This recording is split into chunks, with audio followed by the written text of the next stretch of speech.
Hi everyone, my name is Satiri Bryant. I'm the National Practice Group Head of Commercial Law at FCW Lawyers. I'm here today with Bob Gardini of Gardini Consulting. Bob is a consultant to the auto industry. Today we will be speaking about key issues impacting car dealers and sharing some insight.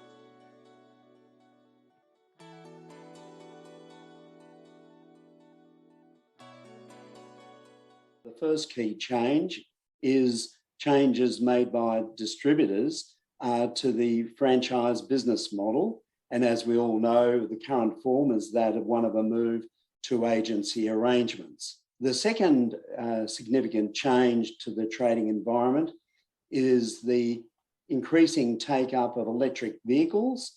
And also, in other words, there are technological changes being made, as well as the introduction of new IT platforms, which are having an impact on the trading environment. Finally, we have regulatory changes, and there have been a raft of those over the last 2 years. The key question for dealers is what they need to do to actually take advantage of them to better protect their own commercial interests. Now, in considering each of these three changes, and there are obviously more changes impacting on the industry, but for the purpose of today, we're focusing on these three key ones. And it should be noted that they are not to be also taken separately, but there is some interaction. That's the key focus for today's discussion.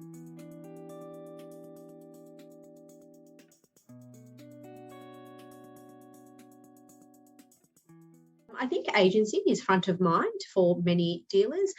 There's certainly speculation as to whether more brands will change models, whether that's agency or something else.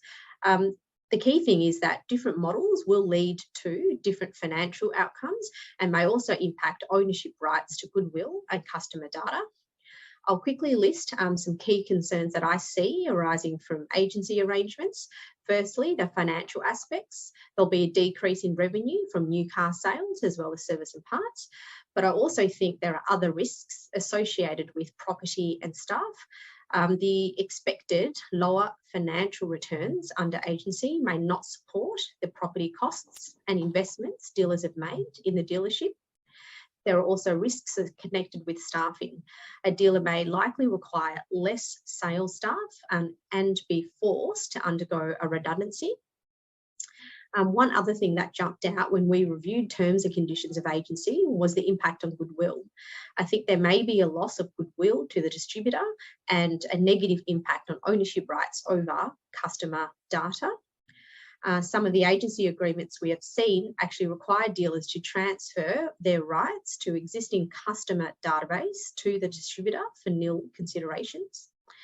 The issues I've outlined raises some serious questions as to what the value of a dealership will be under the agency model and creates uncertainty about the value of any goodwill associated with dealerships that operate as agents. So firstly, dealers must seek to fully understand whether they will be worse or better off under a new model.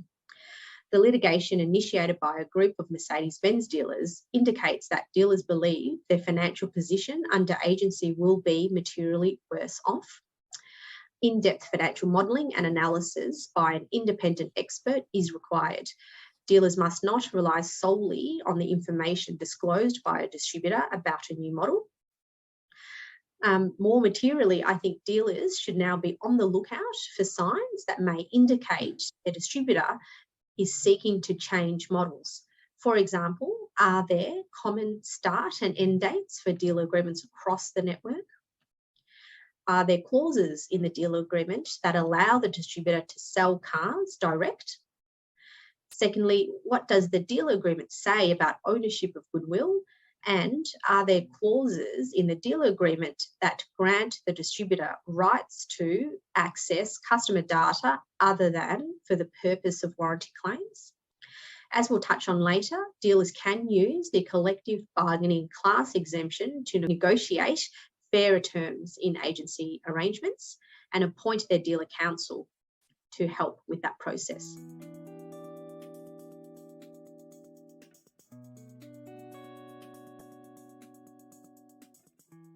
as the take-up for electric vehicles increases, the first likely change to impact on dealers is a loss of revenue in relation to service and spare parts.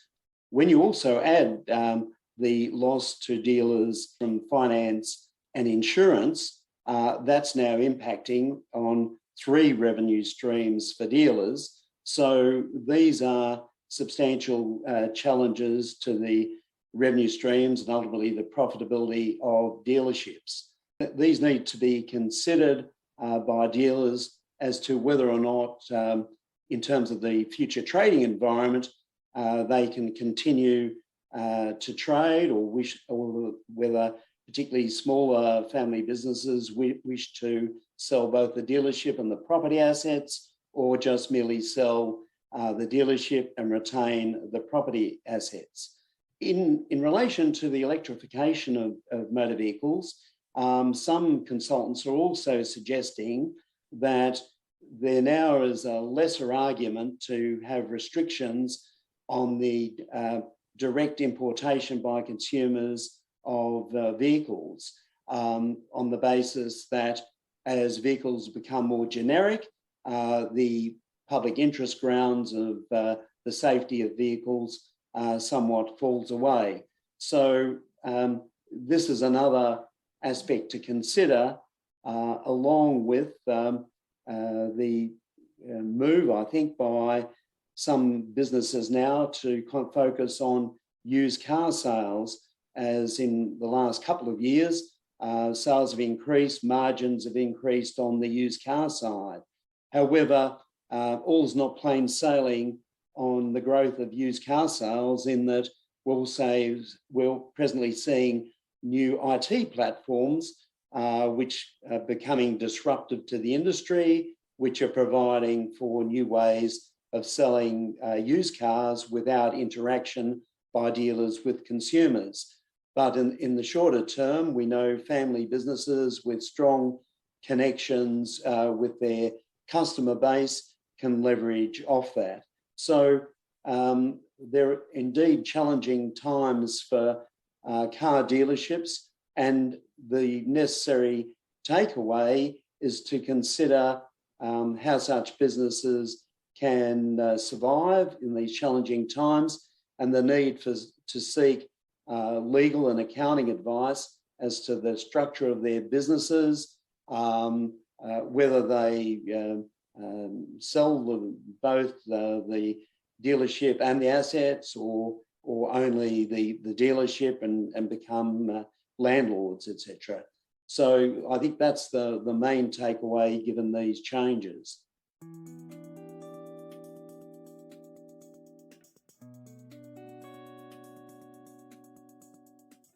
So firstly, the ACCC introduced a class exemption to allow dealers to collectively bargain with their distributor.